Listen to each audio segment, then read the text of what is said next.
My microphone fell over and I didn't even notice it. Welcome to the Purple Positivity Podcast for March the 14th, 2018. Pie Day! Hooray! I am your host, the amazingly adorable Rebecca Thistle, podcasting to you live-ish from my kitchen/dining room table in my apartment, which I call Jeffrey Thistlework. Yay. So, I even had my coffee this morning, nor do I intend to have my coffee this morning, because it is payday, and payday is my special day to go down to the corner store and fill up my big juggy water bottle thing with soda and then take an Uber to work. So I'm going to try and power through this, but I'll tell you what, I really wish I'd had my coffee before I checked Twitter, because I woke up to the news that Stephen Hawking has passed, and that's very sad. I was like, oh my god, what? So I see the headline, Stephen Hawking dies at age 76, and my first reaction is, no! And then my second reaction is, wait, only 76? I thought he was like 90. So then I felt really bad, because you shouldn't think that, right? So, if you listen to this show, you know that I'm not a normal... First of all, I'm not a normal person, let alone a normal podcaster. I do things my way. So I just sort of talk and see what happens. I very rarely use an outline. Like on my Lit Nerd podcast, I tend to do a lot more preparation and research and planning, and and have like a little outline listy list. And sometimes I go off the top of my head even on that show. But on this show, I generally go, okay, I'm going to talk about the knack to flying, and then I just go. But so I do very little preparation. But for this show,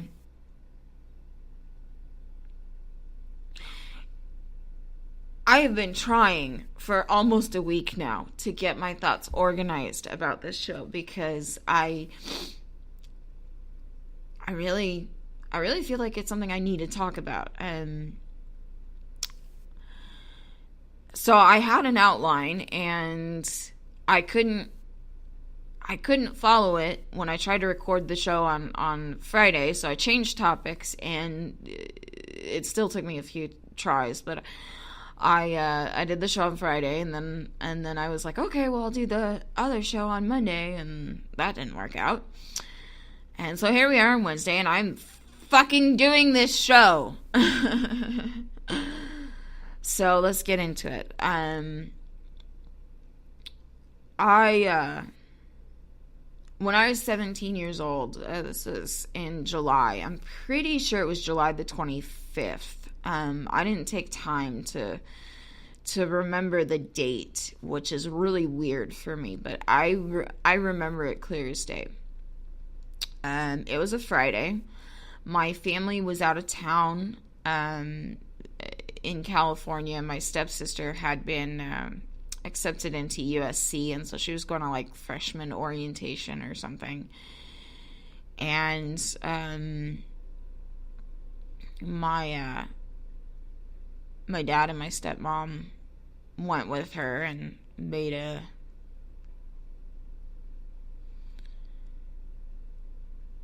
trip of it, I guess. I think my sister must have gone too. I had to stay behind because I was doing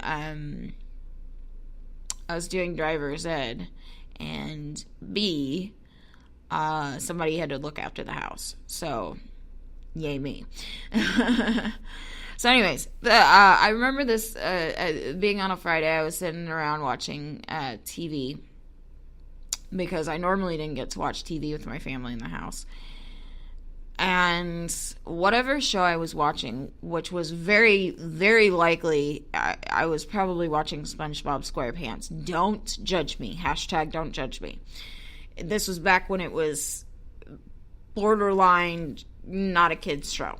Now it's definitely a kid's show, but this was back in 2003 where it was still something that you went, yeah, I believe you. They tried to put it on Adult Swim first.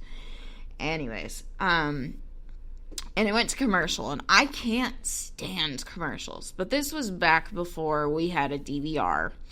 I think TiVo was just barely starting to become a thing, so so most people still watched live TV. I know I did. This was also back in the day when MTV, MTV2, VH1, and Fuse, and all those channels still played music videos. So whenever a show went to commercial, I immediately went to those channels to see what music video was maybe possibly playing. And I ended up at MTV2. And it was in the middle of a music video from Good Charlotte's called The Young and the Hopeless. And I say in the middle of, it's actually at the tail end of. If you've seen the music video, you know, like they're playing the song in this room full of trophies and certificates and stuff, and then in the middle, when it's like that instrumental break, they like smash it all up, and so they're smashing up the room, and so all I heard was this last chorus.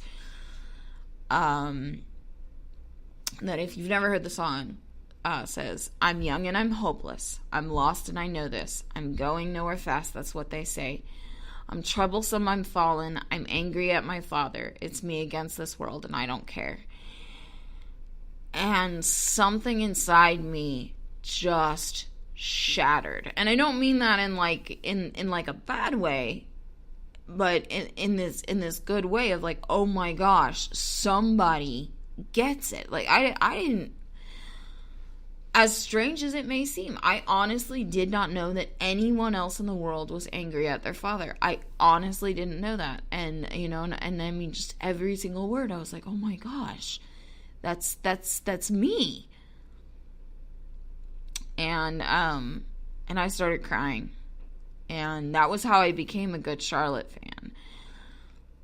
It was because of those words. I went, okay, these people get it.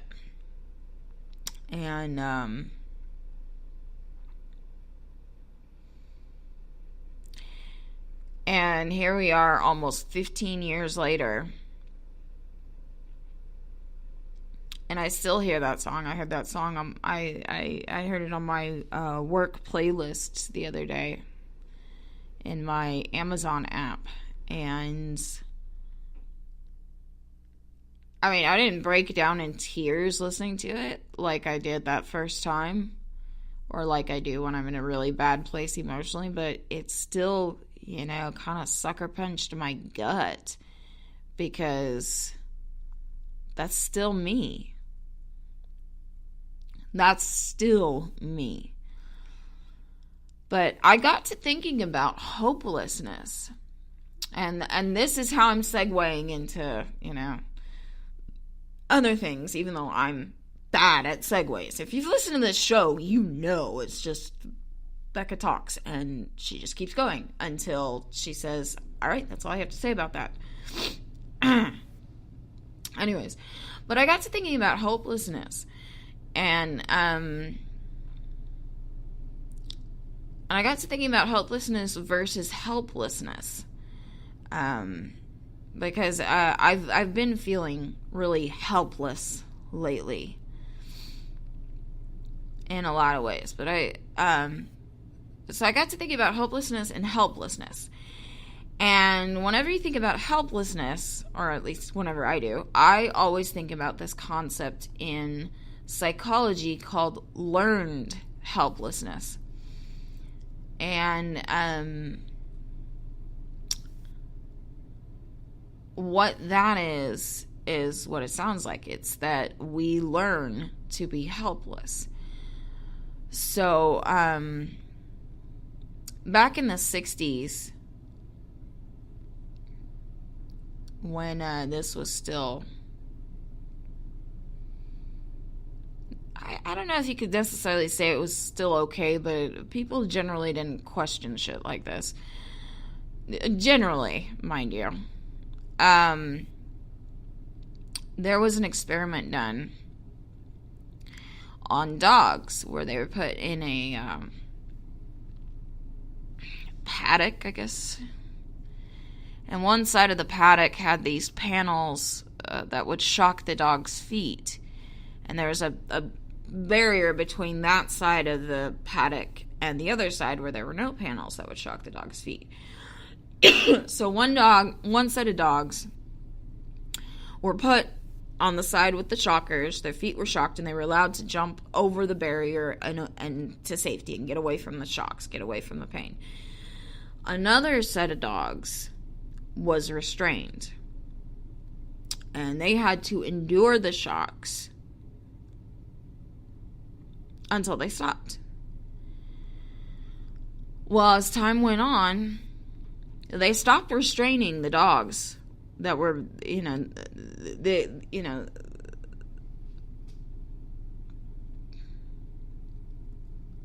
the group of dogs that got restrained, eventually they stopped restraining them. But what they found out was because those dogs had been taught that they were helpless to get away from the shocks, even when no one was restraining them, they would sit there and endure the pain because they had learned that that's what it is. And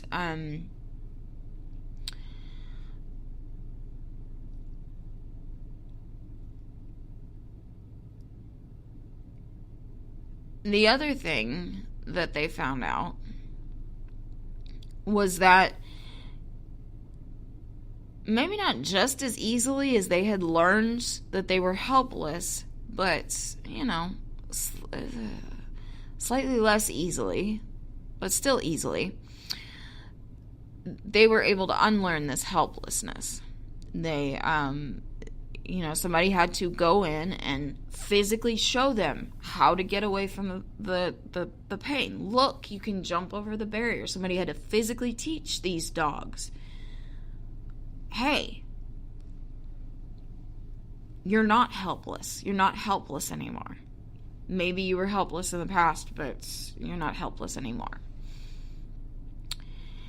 And so this is a concept that anybody who has struggled with depression and or anxiety, or almost any mental illness, actually, you innately understand it. You understand that after a while you go, there's nothing I can do to stop this.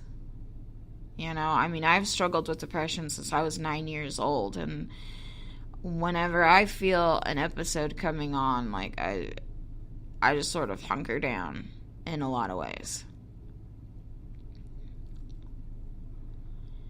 And even when I'm in the midst of an episode, like,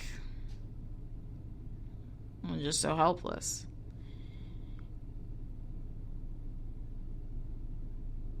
But I got to thinking about hopelessness and helplessness. And maybe hopelessness is learned as well. Because I was thinking about those lyrics to The Young and the Hopeless and how they still speak to me